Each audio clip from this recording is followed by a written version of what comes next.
A warm welcome to Arena this cold Friday morning and this seminar about the European Union's housing policy. My name is Håkan Bengtsson and I'm CEO here at Arena. We also host the think tank Bostad 2030 and I will try to moderate this seminar. Housing policy is now on the European Union's agenda. The Commission has started a process to pave the way for an European affordable house plan, and the first guidelines came in December last year. So it's important to follow this process early on, of course. And I think it's fair to say that it's created some concern in Sweden, also anxiety maybe, in terms of is this a way to impose social housing in all member states, or maybe economic support for business and households, etc. Or is it even a question for the European Union? You could argue. In other words, is this a threat or an opportunity? And that's the question we pose today. And I'm very happy that Sorcha Edwards is here from Brussels. She will make an introduction and also I will raise some questions. And there's also a possibility for you to say something, small questions to her. Not every questions, but some few, because then we have a panel with Swedish participants, and then we will switch to svenska. So we'll do this in two parts, so you know that. But I'm very glad that Sorcha is here. She is General Secretary of Housing Europe, which is a federation of social housing, cooperatives, and public housing companies. So very much looking forward to an introduction for us, so we will be able to understand the process so far and further on as well. So warm welcome, Sorcha.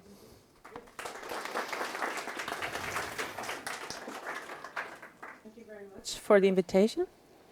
It's really impressive to be here today. I know that we've been working with, indeed, Public Housing Sweden, HSB, and Riksbyggen for many years. So Housing Europe exists over 35 years.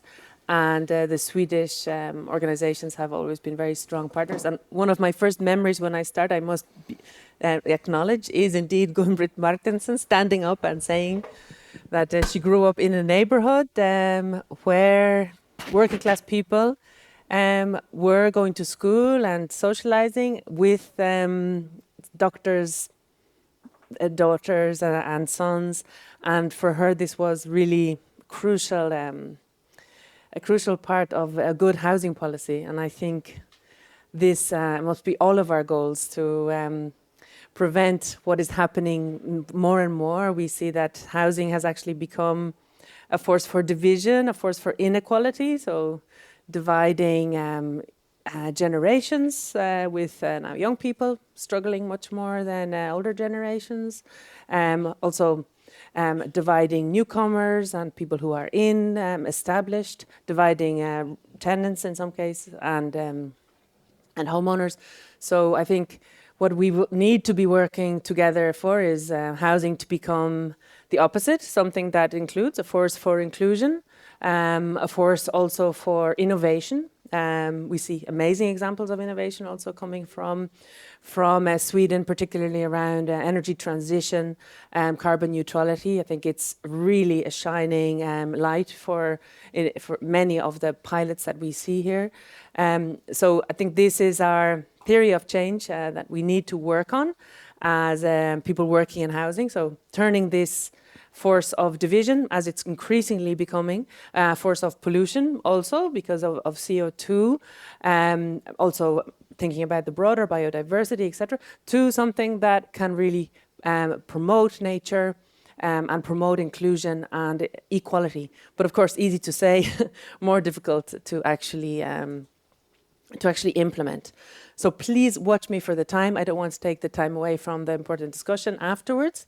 But this is what I'm just discussing with Håkan and colleagues before I came. So this Is housing only an issue in Sweden? Because what we see usually in the different member states is indeed that each country thinks it's only in their country the problem, and they only know their own also historical path of housing.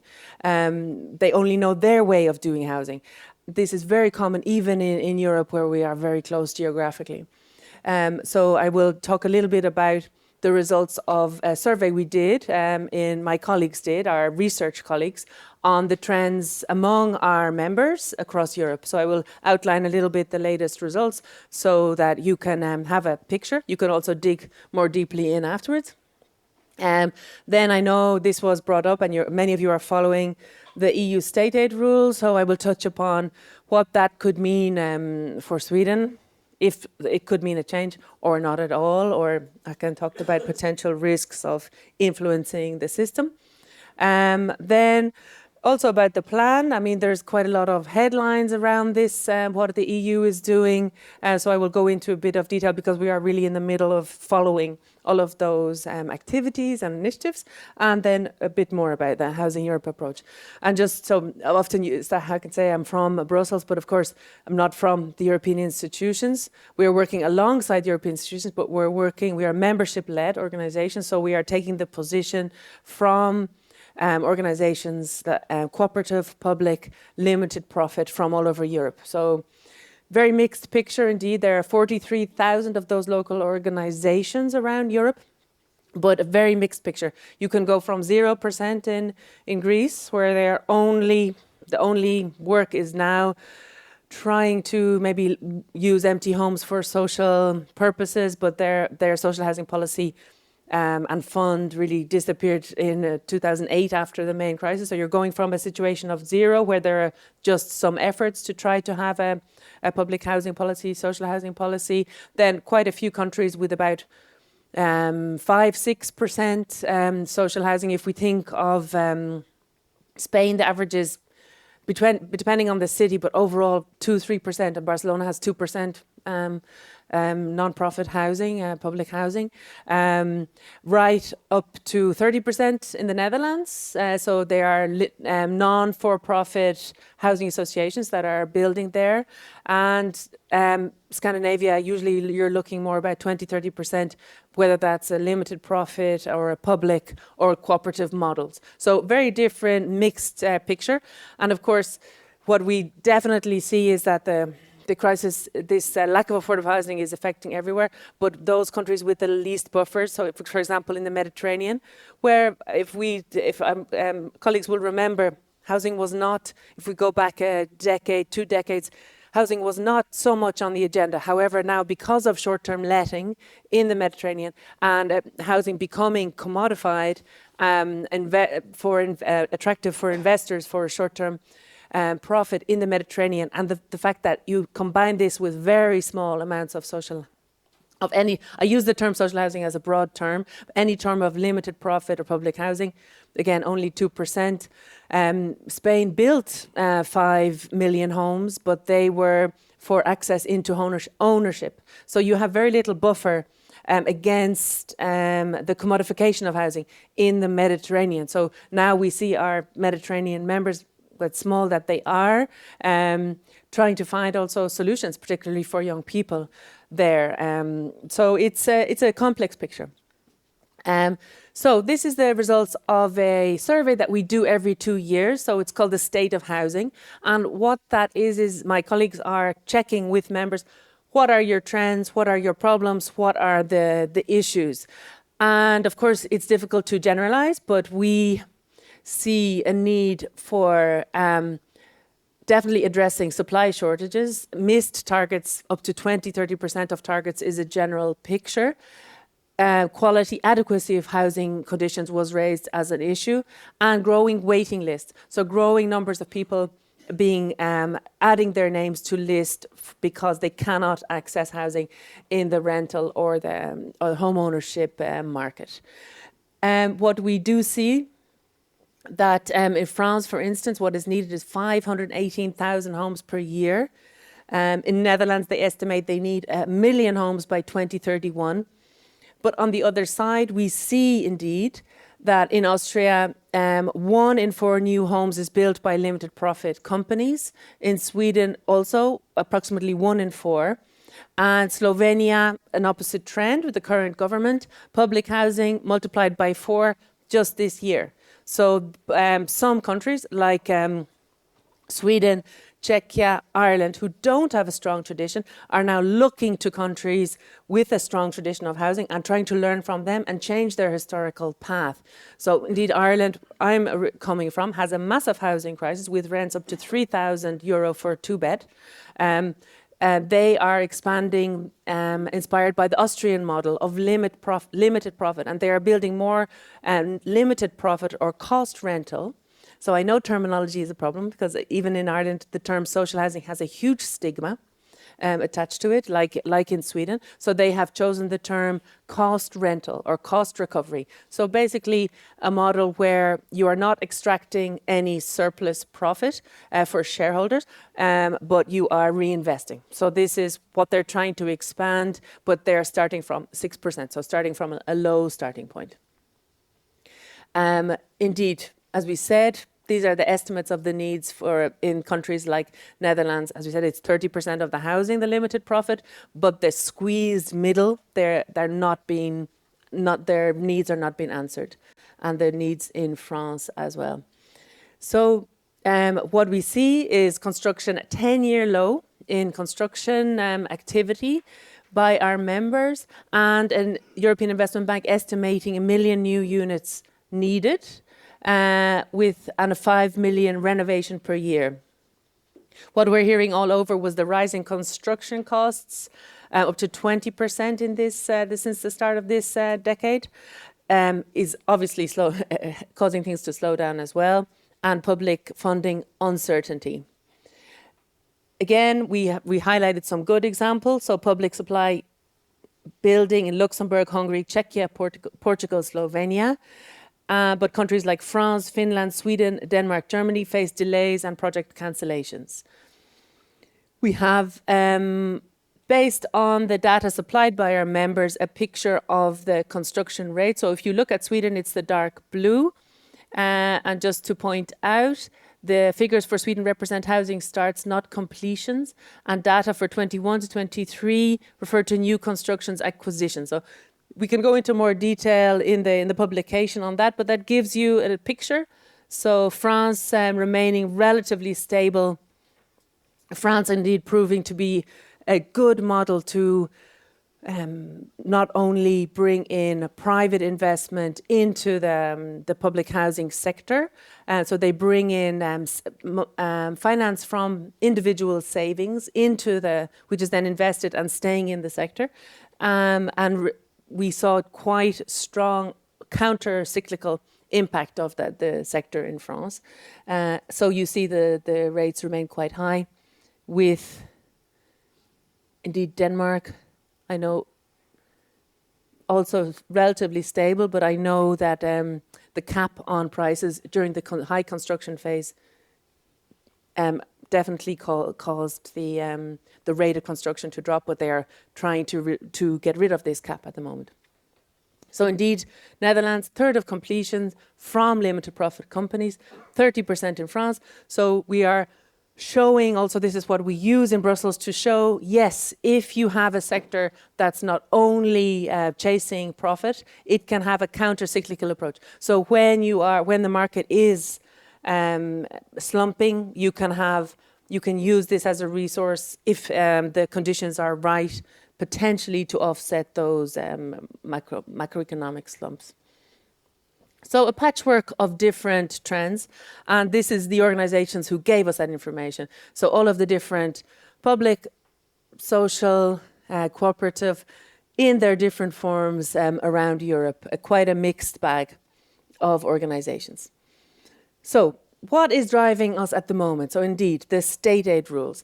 I must point out that in terms of the legal weight of what is going on in Brussels, we will have a lot of, let's say, guidance notes. We will have a lot of exchange, even if we think about what is produced by the European Parliament. But there are also many non-binding initiatives. But what is actually a legal change, and this happened the 16th of December. I will just look here. This is where the European Commission actually has full competence. So they do not, once they produce their decision, it was final. There is not going back to the European Parliament, is not going back to the member states for discussion. Of course, there's still possibility to change, but it could take up to a decade for the momentum to build to try to change that again if needed. But what has happened is, so I think you're all familiar with the mission of the EU, indeed, to have a sort of a level playing field. They had, however, an exception for housing where you could give public aid to housing. However, the definition was in reference to vulnerable groups. And of course, this was against the cultural approach to many countries, also Sweden. So I think you can be relatively, I think this decision could go in your favor in that it has opened up a new category of housing where you could potentially have assistance, and that is a new category called affordable housing, where there will be any actor can deliver under that category, but the ministry should apply certain conditions. So the government should apply certain conditions, for example, linked to the length, the duration of the retention of those buildings or the income limit. And what I understand is indeed probably nothing will change in Sweden because the government is not planning to give state aid to either cooperatives or public housing. So indeed it might end up for no change at the moment. For some of our members, they are very pleased with this. For the Dutch, for instance, they will now expand the scope of the limited profit housing to higher income groups, and they will be able to access the public guarantee as a result for higher income groups. So they were extremely pleased with this change. I think I don't want to take too much time. Just keep an eye on me for the time, Håkan. So indeed, it's really up to your ministry how they interpret that, and each of the ministries around Europe. It will have a very different impact in different countries. I think what, let's say, in southern countries where you have a situation where you have very low tenants' rights, so looking at Marilyn, low or no rights of tenants, and you have very little social housing, this could present a risk because you open up something called affordable housing, very loose definition, and with not enough strong safeguards against speculation. So after a certain period, it can be sold to the market. We see many examples in Madrid, Porto, tenants living at in a social rent, 12 years potentially, housing can be sold and their rent is tripled. So I think it really depends the impact this will have on the national legislation. And of course, EU has nothing to say, nothing legally to say on tenants' rights. They can send the good share practices, but they can't step into national local competence as it currently stands. So I think for some countries, they are pleased. They can expand their delivery. For some countries, there will be no change. And others, it could potentially result in a worsening situation for lower income groups. So difficult to predict exactly. So then I will jump on to indeed what the European Commission is doing now. So now you can imagine we are like dogs chasing our tail in Brussels, because suddenly this has come quite high on the agenda. Many organizations who never looked at this topic, also consultancies, are now being paid to follow this. So it's quite a different landscape. What the results will be, it remains to be seen. So this is indeed, I use the statistics coming from the EU. Indeed, Housing Europe has been raising these problems for a long time, but it's incredible to now see European Commission. So 60% average rise in house prices, completely delinked, of course, from what people are earning. That's between 2013 and 2024. In Hungary, for instance, it's over 200%. So this is really the average. Average rents, 20%. Again, if you look at some cities like Lisbon, you're looking at, let's say, a 2-bed apartment costing more than 100% of an average salary, for instance, and massive year-on-year increases. At the same time, low permits, 22% drop in permits, and 20%, there's an estimate of empty residential buildings. I think this obviously has to be looked at in more detail. Many of these homes are empty, but they're not in places where people want to live, not in places where you have schools, where you have jobs. However, it has been highlighted as an issue. And if you look at countries like Hungary, Italy, even if you think even Paris, so with a huge housing crisis, they have up to 20% empty homes. So of course, many of these are second homes, but some of those could have the potential for conversion or opening up to rental category. And very worrying, of course, 1 million, estimate of 1 million people homeless, and among those 400,000 of those are children.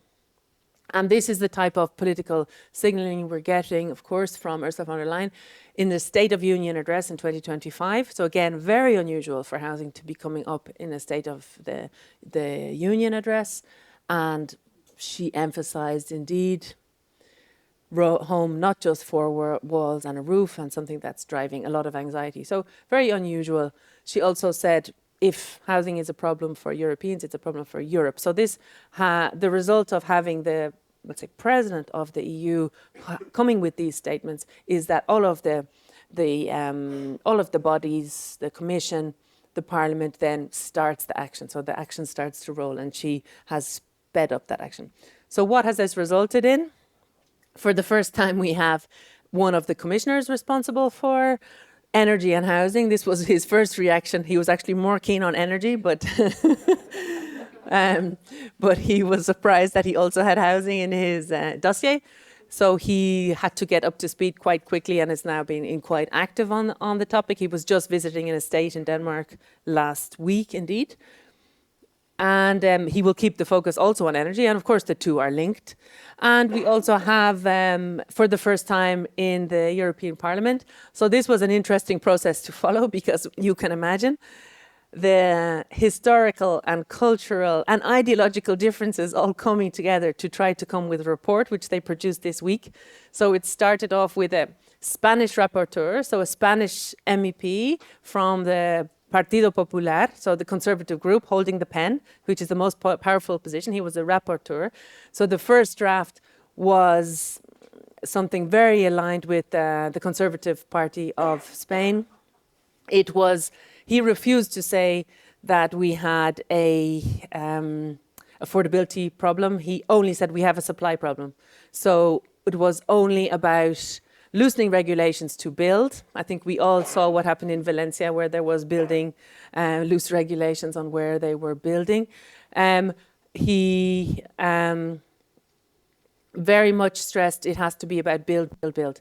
And of course, Housing Europe, you saw, we need to deliver our members 1 million homes in the Netherlands. You saw 585,000 in France. So of course, we need to deliver homes, but it's also about for whom, and making sure that we don't actually build on the speculation as well. So it's very, nobody's saying it's an easy, it's a very, very messy and complex field, but I think it was oversimplified by the Spanish rapporteur. Now we have, after 1,400 amendments, so there were amendments, 1,400 sent in by different parties via the members of the European Parliament. Now we have a text that's a lot messier, so a lot of shopping lists, like we call them, so a lot of different organizations putting in their asks. But let's say there's now at least expressed more concern for tenants' rights, more concern for social inclusion, more an attempt to see also the fact that we need somehow to make sure it's not only build, build, build, but it's also for whom. So it's a more balanced text. But again, it's a non-binding text from the European Parliament. It's an own initiative report. What we do have to watch is more what the Commission is doing. And indeed, the housing ministers, they will meet now twice this year, the 12th of May, and in Cyprus under the Cypriot presidency, again in November under the Irish presidency. So the council stopped meeting for 13 years, and now they are again meeting regularly and exchanging. But the risk, of course, here is that the stakeholders have to make sure they are kept as part of the conversation. Okay, I just want to be really careful about. Please, Hakan, give me a sign if. So just to, it's okay. So this is a map of. I know it's small, but it's the different commissioners under Ursula von der Leyen, and quite a few of those have relevance for housing. So I will try to maybe point. We have Teresa Ribera from Spain.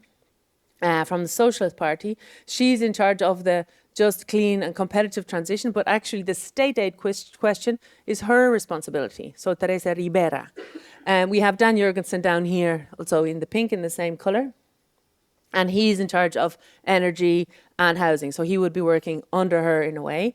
Obviously, you have your Swedish commissioner. I know that Swedish members have also been working with her, also a key partner when it comes to the circular economy communication that will be produced next year. So it's quite a, let's say, a jigsaw. And what has happened is now we have the task force just down at the bottom. They have introduced a new housing task force, and it's linked to DG Energy and under Dan Jurgensen. So it's a new, let's say, a new kid on the block. They have now over 20 people with two people assigned to each country, so they have good resources indeed to track each country. And now what they will be doing is working on country-specific recommendations. So there will be a report for each country prepared. They are meeting with ministries and stakeholders. I know they've met also here with Swedish stakeholders to prepare country-specific recommendations. And what will this process will be quite complex. So my colleague just attended in Italy yesterday this meeting. So you have a task force on housing, but you also have all of the other DGs. So also all the other departments of the European Commission continue to work and to do their job. So it will be, for instance, DG employment. They will be looking at skills. They will be looking at homelessness. They will be looking at employment. DG ECFIN will be looking, is the spending efficient? So does the investment in housing go to public debt or not? So we had a case in Finland where they have put the investment in non-profit housing on the public deficit, and this has then, after 3 years, there have been cuts. Because of course this heightens the deficit, because they say there was public control, so therefore there's a risk to the public balance sheet. So it has resulted in a cut. So you have, let's say, DG ECFIN coming with their priorities, and Eurostat indeed.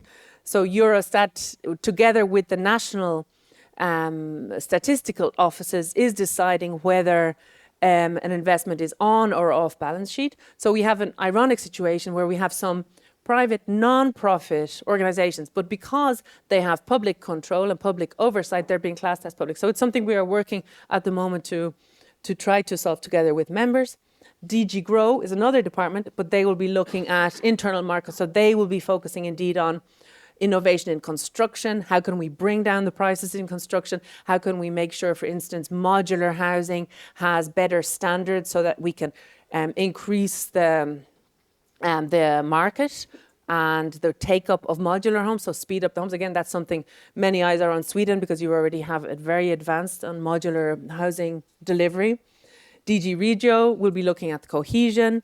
DG Ener, of course, will be looking at the energy performance of the buildings, and DG Envy, DG Klima looking at emissions, so the 2040 targets for emissions. So you have a lot of different spheres who are indirectly linked with housing, and Housing Europe was always tracking all of this. But on top of it, now you have a task force. So we hope that this task force will work also and be in contact with our members, so that, let's say, we don't have too many complexities.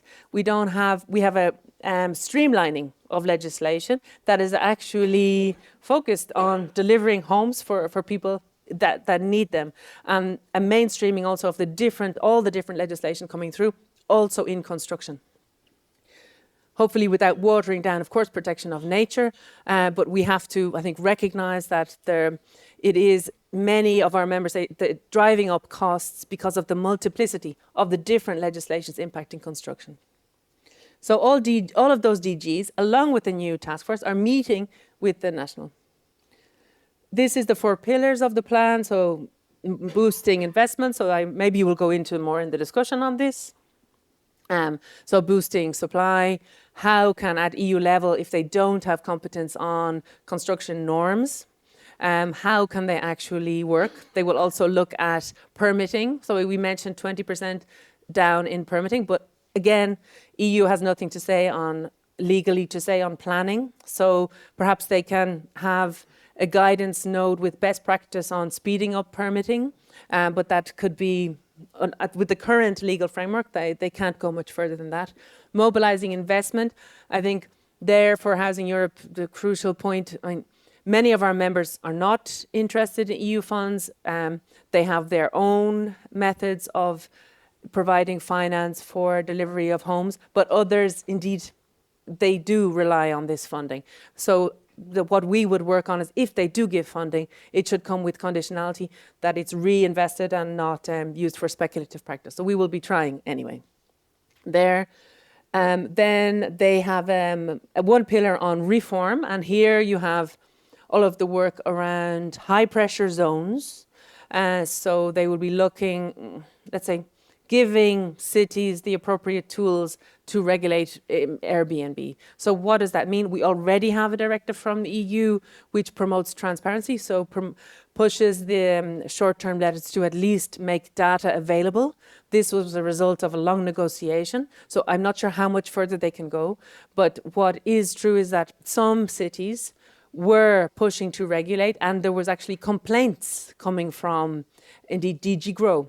So the hope is that with Jørgensen, with his support, at least there will be no contradictory messages coming around the regulation of short-term letting. And they also have a pillar on support to the most vulnerable. And they've emphasized students here, which is also, I think, a little bit maybe not reflecting the most vulnerable in general. Of course, we see students being hit, but are they the most vulnerable? So this is also another question. So I start to finish up. So a paradox in a way that we face. So more attention than ever at EU level. But the paradox is weakening in some countries, national decisions to weaken. And what we see is that our job will be vital to defend the different systems in their diversity, make sure that there's no EU initiatives that are undermining that diversity or the effectiveness of funding, particularly now that we have this power play between the different DG ECFIN, DG Grow. But at the same time, we think there's potential for positive inspiration.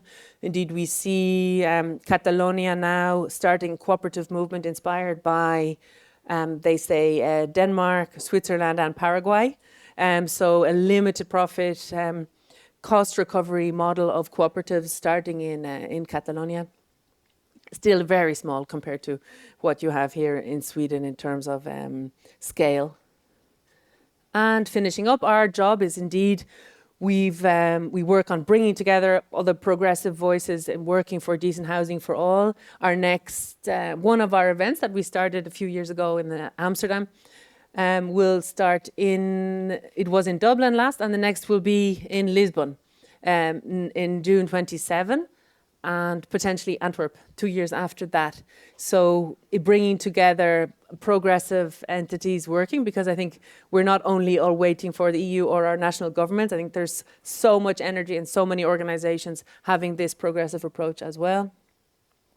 And of course, trying to inspire by running our awards, picking out what's really happening. This initiative was one of the winners of our Responsible Housing Awards in France, health housing in France. So an approach that is affordable but also looks at physical and mental health. again, this is Sostre Civic, these new cooperatives in Catalonia, which is really a break from the past and a different model. Another one in Austria, winner in Agents of the Green Energy Transition. So this is intergenerational housing in fossil-free homes. And there were actually 2 Swedish winners. I just included this one coming through from, in this case, Public Housing Sweden. Yeah. City of Stockholm, rapidly deliver new rental municipal homes. And there was an additional winner as well. So I think, as I said, very excellent examples coming from Sweden in terms of speeding up construction, and this will be in the focus. So I think if we use this opportunity to also to exchange inspiring examples, I think it can be a winner, but we do have to watch on the pushes on speculative forces. So sorry for taking so long. It's okay.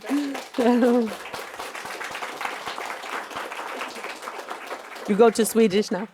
No. Oh, no, we say, yeah. Well, I have one question. Maybe it's about sort of the political context here. Why is the European Union now engaging in housing policy? They haven't done that before. Of course, one reason must be living cost, housing cost, etc., which is a big challenge. And there's also a context of the financial crash, the euro crisis, the pandemic, the inflation, the war, and also the Trump challenge, in a way, which faces Europe and the Union. So should we regard this as a sort of, and we also say it's a tension between countries and different political extreme groups, etc. You know what I mean? Is this sort of political way of sort of handling, promoting social cohesion, etc.? Yes, I think you are right. The geopolitical circumstances have pushed this to a certain extent. So we saw with the large movements of people with the war in Ukraine, that the instability that this caused. But it has also been highlighted in the competitiveness agenda. So Ursula von der Leyen hired Mario Draghi, a former Italian prime minister, and he did highlight the problem in growth areas. So his concern was not so much on the social inclusion side at all, but he was highlighting growth areas which actually are limited in their growth because of the lack of affordable housing. So this was highlighted in a very strategic paper. At the same time, she also hired Enrico Letta. So we had 2 former Italian prime ministers. Enrico Letta also, talking about the strategic future, highlighted, was over 20 times in his report, the social cohesion challenges linked with housing, the generational challenges. But I think basically how it got on the agenda was the S&D group really pushed for that. You had a Commissioner Schmidt in the last period of the commission, and he really rallied the S&D group to push for this to be on the agenda. So this is where the internal, let's say, wheeling and dealing then actually resulted in having a commissioner for the first time. But of course, it's the fact that it's getting worse and worse. The social emergency is getting worse and worse. We haven't managed to deal with it, let's say, for various reasons, different reasons in different countries. So it has risen up. But I'm not really a fan of saying the EU will find a solution to this at all. But we have to make the most of it. Because the process you're describing is not one. We have 27 member states, different housing policy all over between them, but it's not one size fits all. That's on the agenda at all. It's more sort of possibilities for different countries to be better. Indeed, I think they are, because this task force. They also, we tried to guide them a little bit. They decided to break their work by country. They realized that the situation is so completely diverse. But there is maybe still a risk that within the individual DGs that they do have a certain ideology that they could potentially push. So I think we have to really insist on defense of the different systems, that they are not undermined by ideological forces within the European Commission. And I think this has to be one of our main missions in this work, together also with partners. Well, I'd like to welcome Johan Nyhus, som är förbundsordförande på HSB, och Mårten Lilja som är vice vd för Riksbyggen. Precis. Och är numera utredare och skriver program åt Byggnads. Så ni kan man säga att representerar den kooperativa sektorn och kanske delvis också facket här. Ja, Mårten Lilja heter jag alltså, och jag har varit verksam i HSB i många år. Jag har också jobbat i regeringskansliet med bostadsfrågor, men de senaste åren innan jag blev någon slags pensionär så var jag i Riksbyggen. Och nu är jag lite på deltid på Byggnads. Jag har också suttit i styrelsen för Housing Europe, in the board of Housing Europe for too long.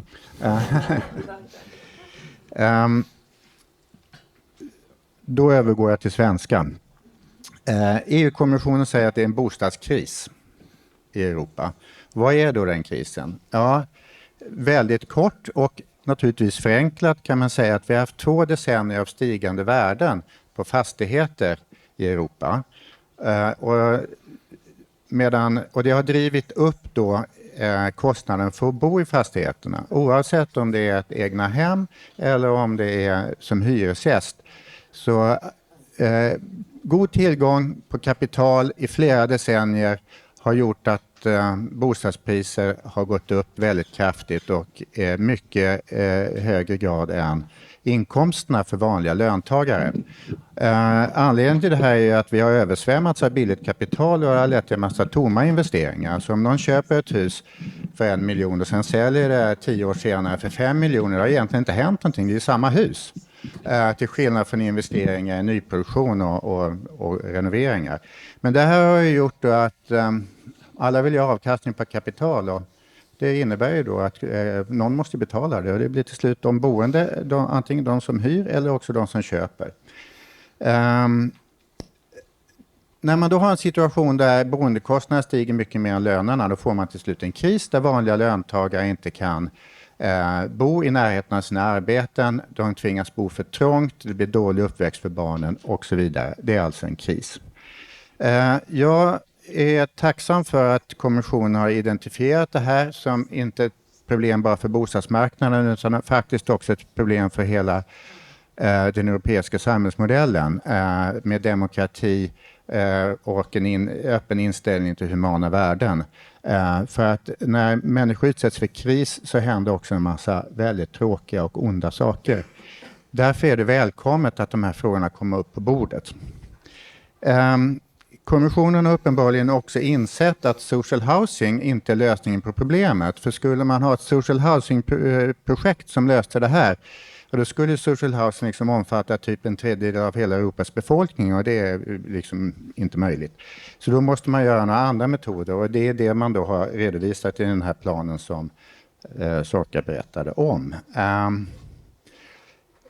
Jag tycker att jag är i grunden väldigt positiv till de möjligheter som det ger. Det ger större flexibilitet i vissa hänseenden, till exempel när det är statsstödsregler och så, för medlemsstaterna att utveckla egen politik på området.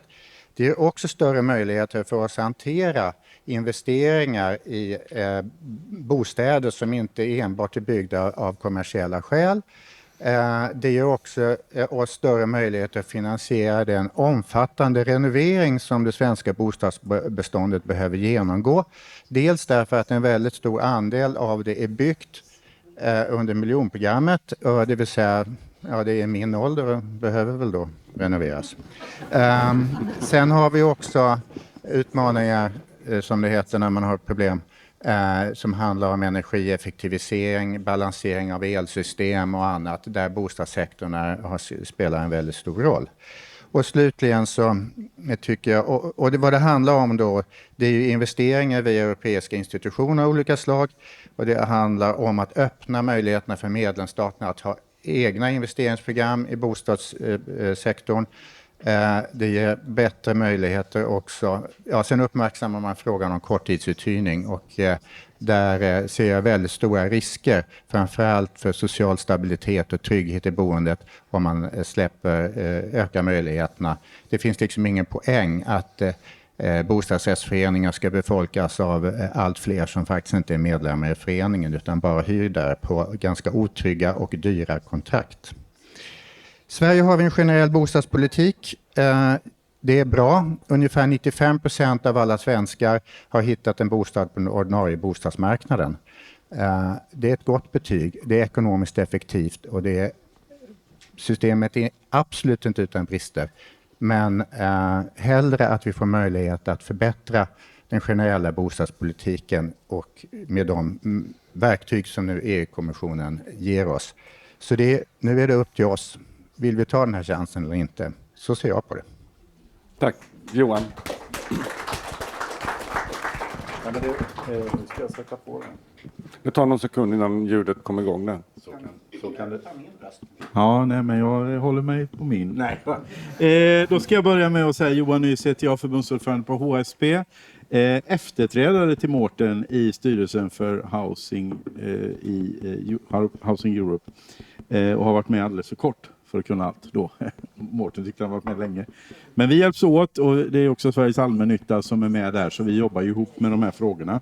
Till att börja med vill jag säga så här att i Sverige har vi faktiskt en ganska bra mix av upplåtelseformer.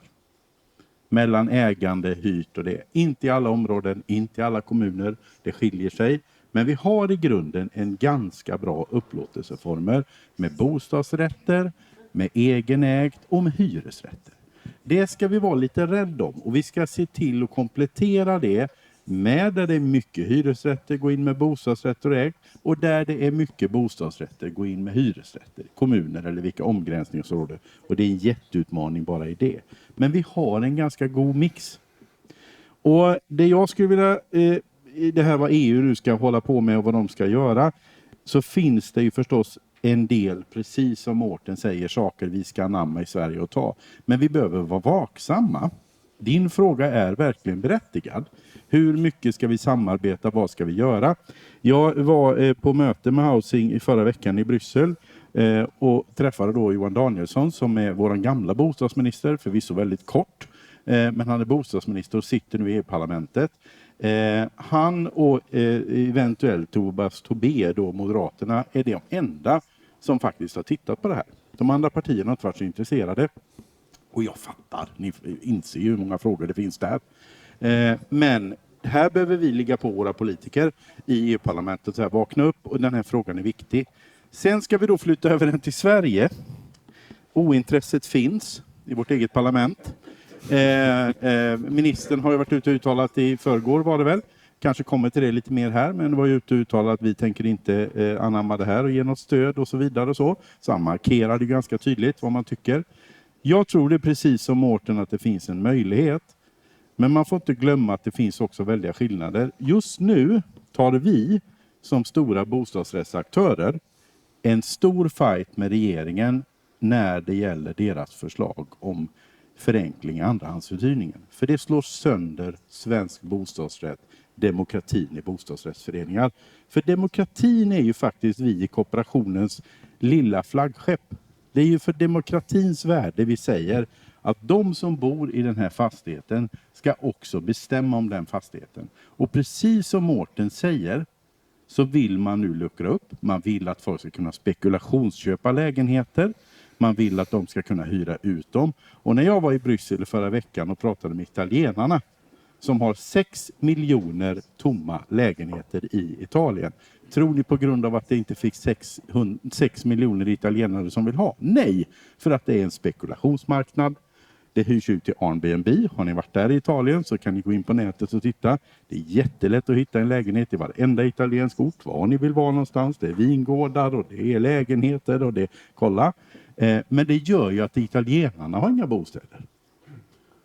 6 miljoner tomma lägenheter på grund av spekulation. Nu håller man på att göra det i Sverige. Tacka 17 att man inte vill ha EU-politiken in här och störa. Men för mig är detta en mycket större fråga just nu. Och då finns det ju korn och gryn av erfarenhet vi ska ta med oss. Och som italienarna sa till mig, stoppa det där. Passa er, gör inte detta. Hälsa er regering det. Jag ska försöka. Men jag tror det här är viktigt och jag tror också det är väldigt viktigt att vi ser möjligheterna. En av de möjligheterna vi alla står inför, oavsett om vi är allmännyttan, en bostadsrättsförening eller som HSB, vi har också hyresrätter. Vad vi står inför så är det ju stora kostnader för energirenovering. Det står vi alla inför. Och där finns det kanske möjligheter i EU-finansiering. Vi träffade i Bryssel förra veckan också europeiska investeringsbanken. Det gav mig inte mycket hopp. Det var byråkrati på hög nivå. Jag tror jag förstår engelska okej. Men det var byråkrati på hög nivå och de svarar egentligen inte på några frågor. Så att vi får väl se om bankfolket är med. De är inte oviktiga. Så lite avvaktande, lite försiktigt. Vi försöker i våra 3 organisationer följa detta. Vi hoppas det finns svenska politiker som vill engagera sig i frågan. Vi försöker prata med dem om det. Vi fattar att de har mycket annat att göra. Men det kan finnas ett hopp i detta. Mm. Jag kan bara säga att Dagens Arenas ledare handlar just om det här med andrahandsuthyrning. Min blygsamhet förbjuder mig att berätta vem som har skrivit den. Ni kan läsa det. Bra där. Men om man ändå kan säga någonting, det är 2 olika saker. Dels för billigare boende för hushåll med pressad ekonomi, men det handlar också om de här investeringarna. Det är stora pengar det handlar om. Kan ni säga någonting om vad ni tror behöver göras där på de här sakerna? Det finns en sak som regeringen och kommande regering skulle kunna göra för att hjälpa till systemet vi har. För det man har gjort, oavsett regeringsfärg, för det är nämligen inte gjort på 15 år tillbaka, så kan ni räkna de olika färgerna på regeringar. Ingen är bättre än någon annan. Det är att man har totalt undergrävt bostadsbidragssystemet. Man har inte fyllt på det. Det skapar en oerhörd sönderslagning i vårt system. Nu fyllde regeringen på pluttelutt för små grupper. Men det där måste, oavsett, alltså vi som boendeaktörer när vi ska ställa frågor i valrörelsen till de olika politiska partierna, så är egentligen den enda frågan hur mycket tänker ni justera upp bostadsbidraget? Det är en första fråga. Sen har vi mycket kampfrågor mellan våra olika former. Men för mig är det så här, ja, här finns det saker att titta i. Men det där är, jag är lite tveksam om EU hjälper oss. För vår modell är lite annorlunda. Och nu, ni vet ju att social housing blir lite röd flagg här och det är väl med rätta. Men problemet är att den här underlåtenheten under väldigt många år bjuder ju in social housing till vårt land. Jag håller med Johan om det. För att vår generella bostadspolitik ska fungera så måste de som har sämst inkomst eller låga inkomster och också behov av ganska stora bostäder, till exempel barnfamiljer. Där behöver vi göra någonting åt bostadsbidragen och det. Men det finns ett annat område också och det handlar om energieffektivisering av bebyggelsen och där kommer krav från EU. Och då är det så att det kommer att vara ett nytta också för klimatpolitiken när vi gör det. Om det ska göras helt på marknadens villkor så kommer det inte bli gjort i stora delar av landet. Och de delar av landet där det finns ekonomi i fastigheterna att göra det så kommer det att leda till så pass höga hyror så att man får problem att helt enkelt folk inte har råd att bo kvar. Så därför behövs en politik som innebär att vi kan genomföra renovering och modernisering av vårt bostadsbestånd utan att det leder till vräkningar och också att det leder till investeringar där fastighetsvärdena är kanske lite tveksamma. För det är det här pratar om stora pengar, eller hur? Ja, absolut. Det är stora pengar.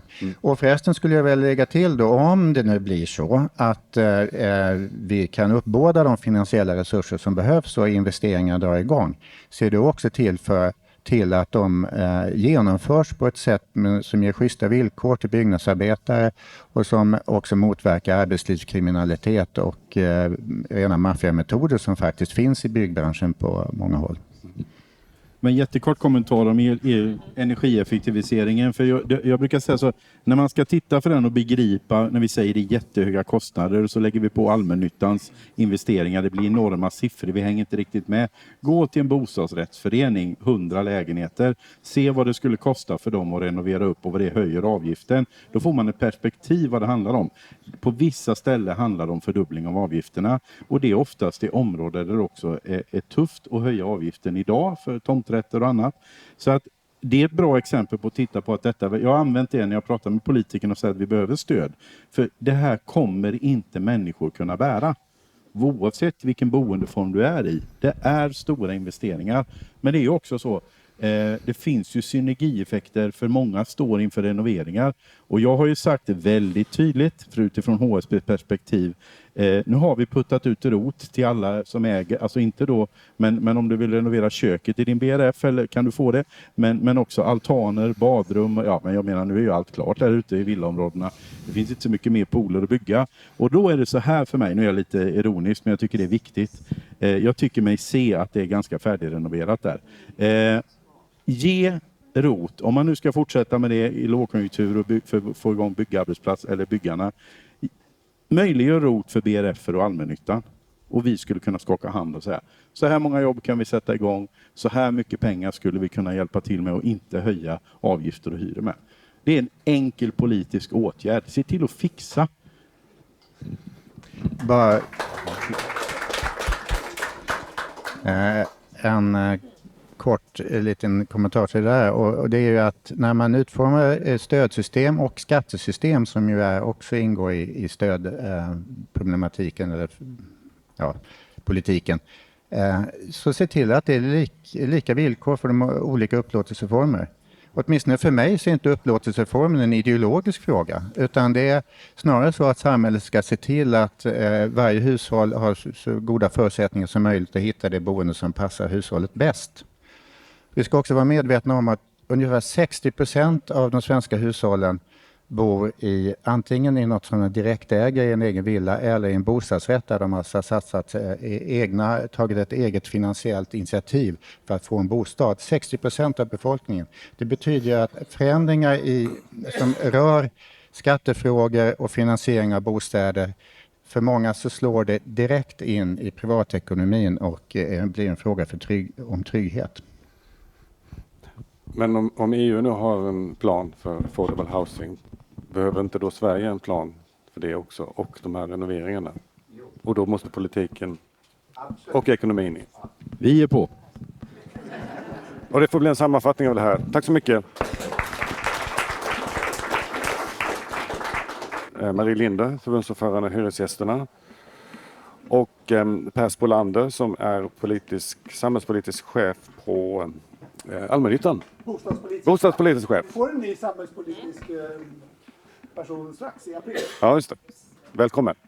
Och Martin Lindvall som är samhällspolitisk chef, det var där jag gjorde fel, på Fastighetsägarna.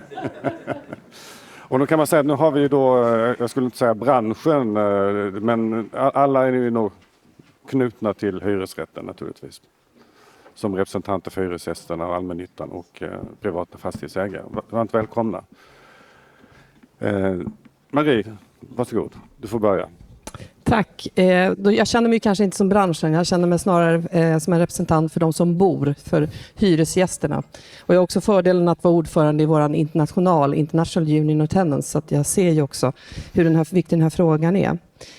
Du sa det här, är det hot eller möjlighet? Jag vill se det här som en möjlighet. Och jag gör en referens till när jag 2015 åkte ner till Europaparlamentet för min första bostadspolitiska diskussion. Och så tänkte jag när jag satt där, det var liksom inte bara fastighetsbranschen utan det var ju liksom alla investerare. Och jag satt och tänkte, var är människorna? Var är de som bor? Var är det perspektivet? Det fanns inte. Så därför väljer jag nu att se när den här planen kommer det som en möjlighet. Men det bygger också på att man bestämmer sig för att liksom, knåda EU. Och jag tror också att det finns en god möjlighet, för det som är bra är ju att man faktiskt låter varje land fortsätta liksom, utveckla sin politik. Men det krävs också att Sverige utvecklar sin bostadspolitik kopplat till det. Och det finns ett annat betraktelsesätt idag. Och jag möter ju den här diskussionen i vår internationella styrelse. Vanligt folk hittar inte boenden. Vuxna människor som får barn bor hemma hos sina föräldrar på Irland. Så att det här är liksom det här är en situation som man måste verkligen ta tag i.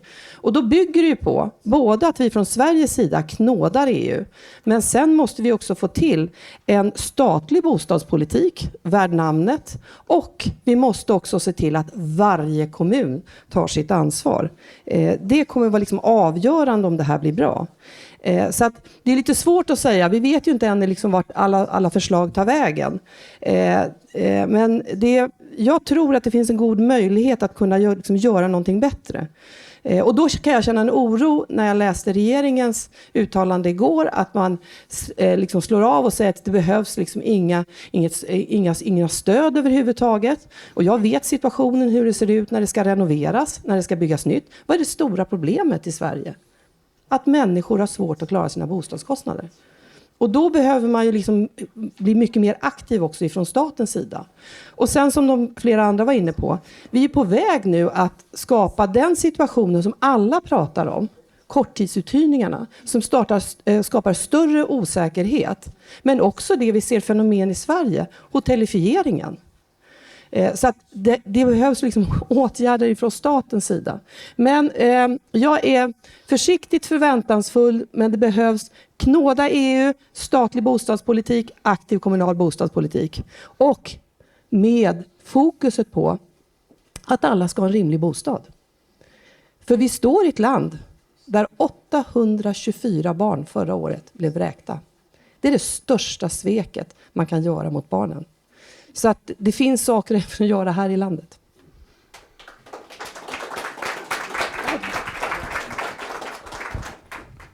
Då tar vi, vem har tagit micken? Jag har varsin. Ja, det är bra. Per. Vi börjar med allmännyttan. Allmännyttan börjar vi med. Har ni mig? Ja, det hörs. Ja, Per Spolander heter jag, jobbat på Sveriges allmännytta 5 år tillbaka, och innan dess med EU-politik i väldigt massa år. Så att jag blev ganska till mig när den här planen kom. Liksom EU lyfter bostadsfrågan, och jag instämmer, vi är ganska rörande överens, känner man när man hör er. Men den här planen tror jag är en möjlighet för Sverige. Jag tror vi ska se den som en chans att diskutera och titta lite. Vad är det som funkar, vad är det som inte funkar i Sverige? Ni tar ju fram ett intressant sjuksköterskeindex. Va? Det är liksom, hur mycket bostad får man för pengarna? Hur lever vi här? Är det någonting vi behöver skruva på? För jag är helt enig med tidigare talare om att den svenska systemet med generell bostadspolitik gynnar oss väl. Den har fungerat bra. Och tittar man i Europa så ligger vi väldigt bra till med bostadssituationen. Jag tror vi har mycket att erbjuda övriga europeiska länder. Därför är jag glad att de ska ta upp, titta på erfarenheter, lyfta liksom, hur ser det ut med spekulation i olika länder? Hur jobbar man med byggnadslov och planmonopol? Alltså lyfta upp allt det där och utbyta erfarenheter. Där tror jag vi från svensk håll kan bidra mycket. Och sen har det redan tagits upp kloka saker om att bostadsbidraget behöver höjas, energirenoveringar. Vi liksom som svenska regeringen, och som svar på din fråga, så har ju svenska regeringen tittat på den här planen. De har just kommit med ett fakta-PM vad de anser. Och de är försiktigt, de är lite skeptiska. Ja, det kommer alldeles det. Och de ska debattera i riksdagen här i mars. Så jag hoppas det blir ett startskott att Sverige och politiken nu börjar titta på bostadsfrågan. Kanske inför valet. Inte för att jag tror och kanske inte heller önskar att det ska bli en stor valfråga, men ja, det är ett bra tillfälle. Ta upp det, diskutera. Vrid och vänd. Som sagt, så jag tror möjlighet, och allting har 2 sidor så att säga.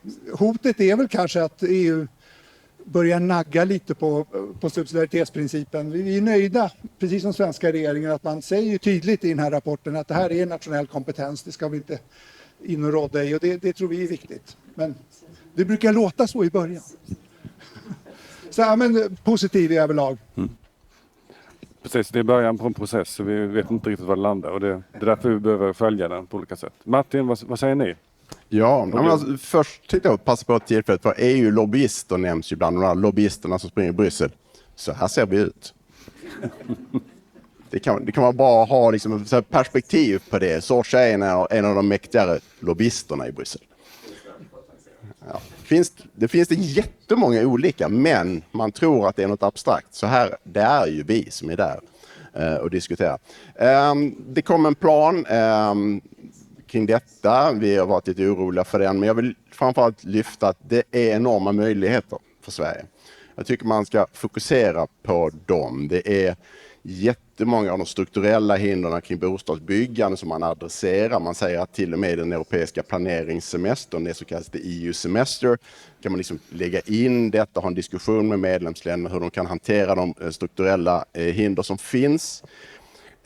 Det finns ett behov av kapital för investeringar. Det har nämnts ett antal här. Jag tror om vi sätter siffror på det, så utifrån EUs egna beräkningar, och då bortser vi från vad Morten var inne på här, så är det över 2000 miljarder kronor varje år som ska tillföras bostadssektorn.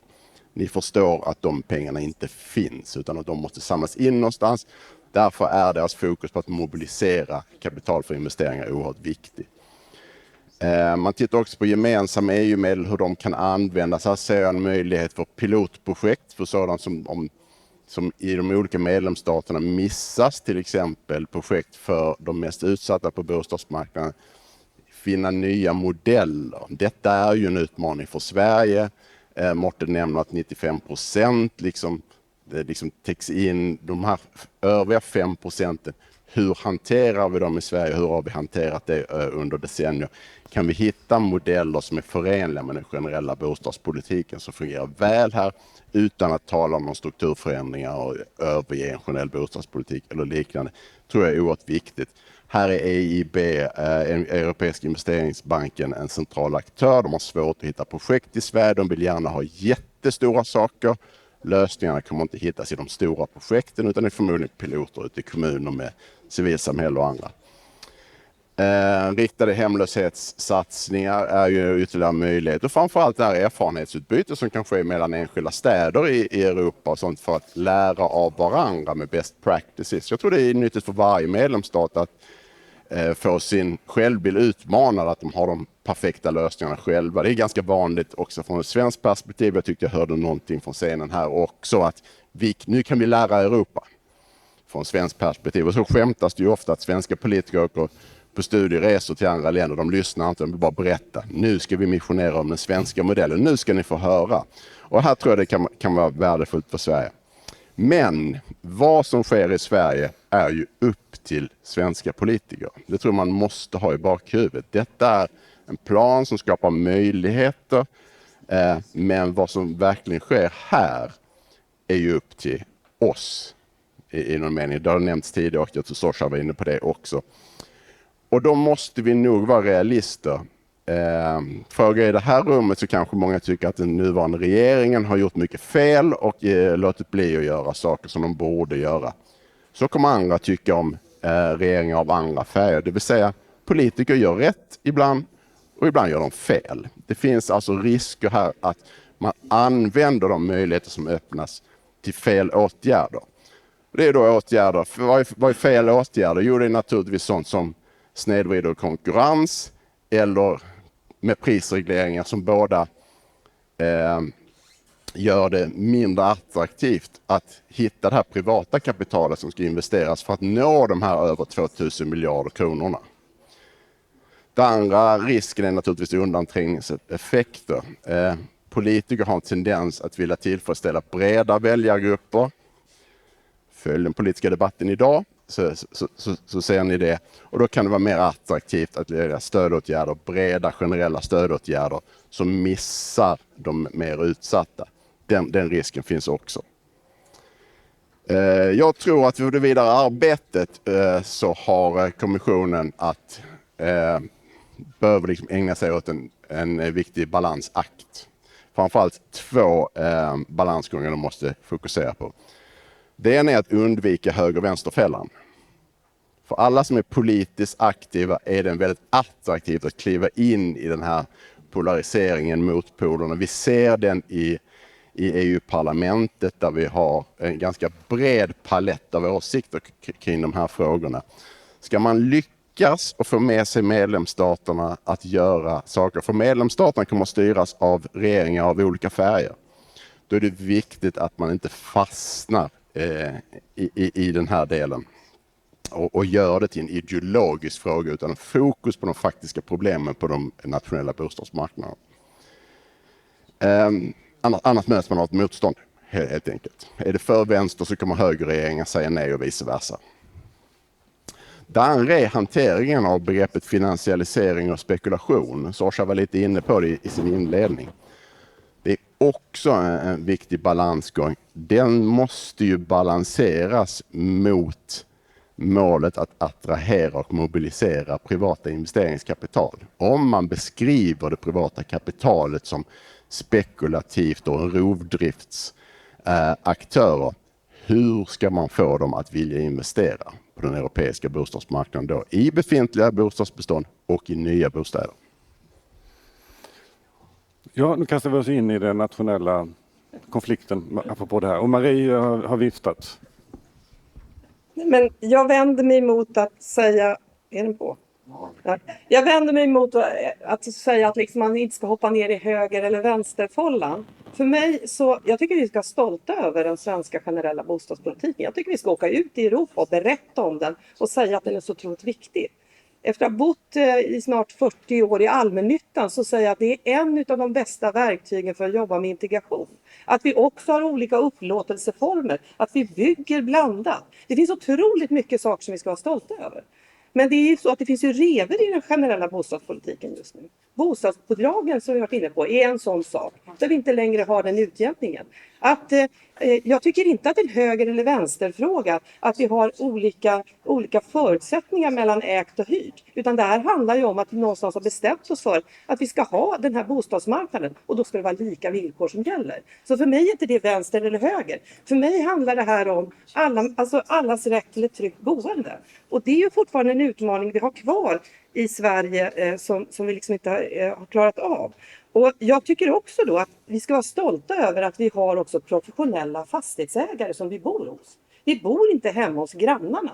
Jag tycker att det är fantastiskt att vi har en allmännytta, att vi har seriösa privata fastighetsägare. Det tycker jag liksom måste rent generellt fortsätta att jobba för att vi håller i det.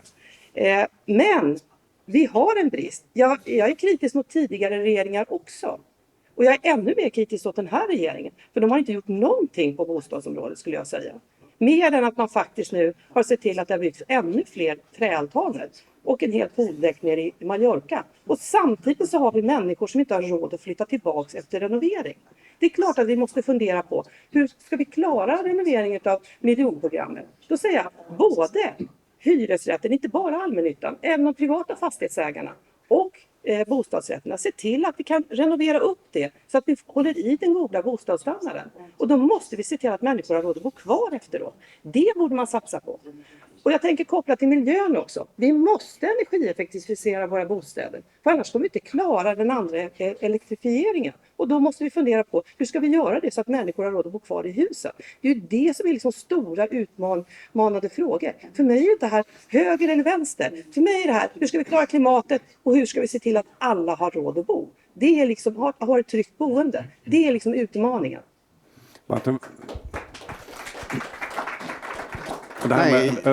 Jag tycker Marie bekräftar egentligen vad jag sa i någon mening med koppling till vad Mårten var inne på tidigare. Att gör man det till för mycket ideologi, då tror jag man kan krocka för mycket. Alltså jag skriver ju under på vad Marie säger, men jag ser inte det som centralt ideologiskt skiljande. De delarna, utan jag tror att det finns, om man följer diskussionen i EU-parlamentet, då ser man liksom hur den liksom svårare vänster-höger-konflikten ser ut där än vad den är i Sverige. Så det är det jag menar med att EU-kommssionen bör vara försiktig med att låta det bli aktivism, vare sig den är till vänster eller höger, som styr agendan för att få med sig medlemsstaten. Ja, van der Leyen är ju tysk kristdemokrat, så att hon är väl inte höger, kan man säga. Men det är väl ändå så, en gång tidigare så har ju EU i hög grad påverkat svensk bostadspolitik. Jag tänker på det som ledde fram till allbolagen. Och det var väl ändå så att det var på högersidan hade man mindre problem med det än på vänstersidan. Och kanske är det så att nu är det många på vänstersidan som är lite positiva till det som händer i EU. Medan man kanske på den andra sidan är skeptisk. Kan man inte säga så? Ja, så går det in på allbolagen så tror jag vi kan står i armkrok här framme. Vi vill inte att den äventyras på något sätt av det som kommer från EU. Vi har funnit en modell som skapar harmoni på svensk hyresmarknad. Mm. Men det fanns en spänning ändå, kan man säga. Per, vad säger du? Jag tänker på hela det svenska systemet igen, som jag också förespråkar för. Bruksvärdesystemet är ju liksom affordable housing som vi har gjort i Sverige för att ha någon slags prisrimlighet på bostäderna och förhandlade hyror och liksom hela den biten. Jag tänker på statsstöd där. Jag tänkte för att vända mig hit. Vi har ju hört nu från flera och vi tänker också att man måste ju vara otroligt försiktig med statsstöd. Det kan verkligen användas fel och sådär. Men hela energiprestanda och miljökraven som kommer nu, det kommer ju att bli kostsamt. Någon av oss nämnde här att det skulle gå till allmännytta och bostadsrätter, men också kanske privata. Att ta med alla liksom, fastighetsägare där det behövs. Jag vet inte om ni har kommit till någon position där. Vi i allmännyttan funderar mycket kring det här, vad möjligheterna ger Sverige och hur det skulle kunna användas eventuellt då för energiprestandaökningar i beståndet. Så lite nyfiken på hur ni tänker från fastighetsägare. Ja, alltså, vad vi tänker är att det är ju centrala områden att göra sådana investeringar och att det behöver finnas en ekonomi att kunna göra dem. Det ska ju ställas mot vad du inleder med, bruksvärdessystemet. Fungerar det att hitta en modell där vi kan subventionera utan att det krockar med bruksvärdessystemet? Det vill säga att du gör investeringar som andra inte får del av, men värdet på den lägenheten kanske påverkar bruksvärdet på andra lägenheter som inte har gjort investeringar, eller möjligheter att göra investeringar i befintliga lägenheter. Den knuten återstår ju att liksom lösa ut i någon mening. Hur får du liksom, hur kan du stödja saker som samtidigt kan vara standardhöjande utan att det påverkar hyror i hela beståndet? Den där är svår och jag tror att vi alla har ägnat rätt mycket tid åt att sitta ner i Bryssel och rita och berätta hur det svenska bruksvärdessystemet ser ut. Det går inte riktigt fram alltså. De har svårt att förstå det. Sista ordet till Marie. Jag vet inte, vi kanske befinner oss på olika konferenser. Jag tycker många är väldigt imponerade av det system vi har och att man också som hyresgäst har en möjlighet till inflytande. Och det jag tycker vi ska komma ihåg och vara stolta över, det är också att vi har en väldigt hög bostadsstandard. Jämför det, alltså när vi pratar energieffektiviseringar så har vi väldigt bra hus här i Sverige. Så att bruksvärdessystemet har ju tjänat oss väldigt väl. Men det är klart att man måste börja fundera på nu, om vi nu har gett väldigt mycket stöd, för det är ju det som man har fått i det ägda boendet, till saker som kanske inte är det viktigaste man behöver renovera. Så det är klart, man måste ju börja fundera på hur ska man se till att också hyresrätten får del av detta och att det också påverkar så att inte hyrorna behöver höjas. Och det är väl det som är knuten som man behöver fundera på. Jag tror att man då måste använda både EU-stöd, men det behövs ju också då en ambition och en aktivitet ifrån statens sida kopplat till den delen. Ja, jag stannar där. Stort tack.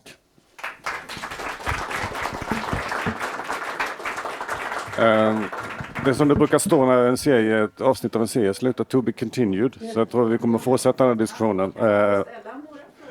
Nej, vi får ta det.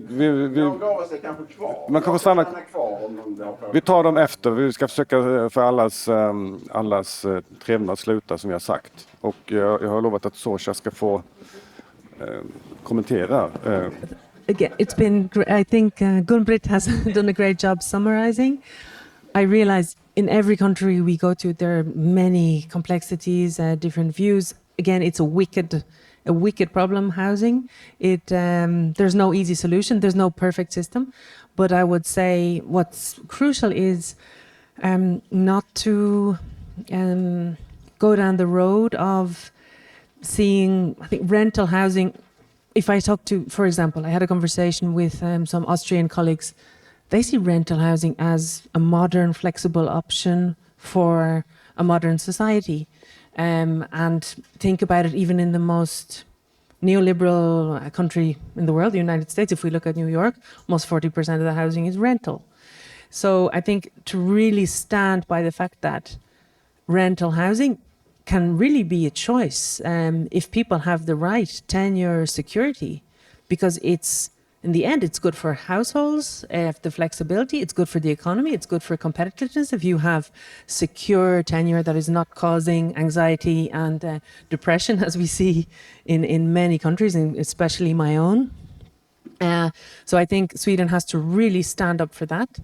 Also, I think your rent system that has, I mean, okay, of course we realize perhaps you need to revisit it and re-talk about it, but I think that's one of the points from the EU. Every year in your country-specific recommendations, they say they undermine this system. Of course, you can find holes in everything. As I say, no system is perfect, but I think it's something that should definitely be protected. We have now some saying rent regulation is only bad. Bad for who? They say, okay, then nobody is building. But I think if you have a solid long-term clarity in how things develop and transparency, then it can work. So I think you really have to work to defend your system, defend and not be convinced that it's because it's not modern or it's not in line with competitiveness. No, I think having tenure stability, young people being able to study, young people being able to live where the ideas are being exchanged, young people being able to start their careers, start their families. That's what you need for a competitive society, and that's what you risk losing if you don't. And I think also I know this social cohesion. We talked about. I mentioned Gun, but it's mentioned about this universal approach that, of course, Sweden talks about. Again, perhaps in reality it's not perfect, but it should be our goal, and this universal approach. And I think indeed this universal approach of the public housing complemented by the cooperatives, you have to, I would say, it really needs to be defended, because every other approach we see in other countries where they have lost track of housing because they had a policy vacuum, it's just a patchwork.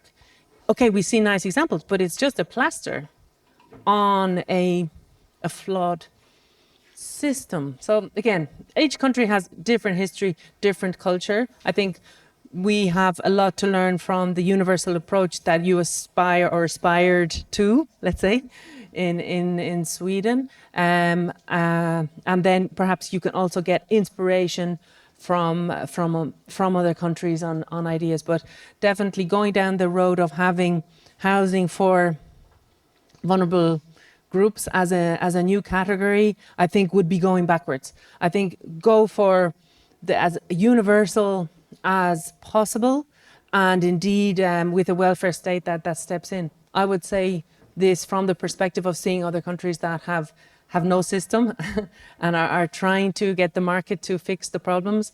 But indeed, you can't let banks make the policy. You can't let finance make housing policy, because they will be looking for exit strategies and they will be looking for short-term wins if they're not regulated for the public good. So I would say these are my takeaways. Thank you. Thank you.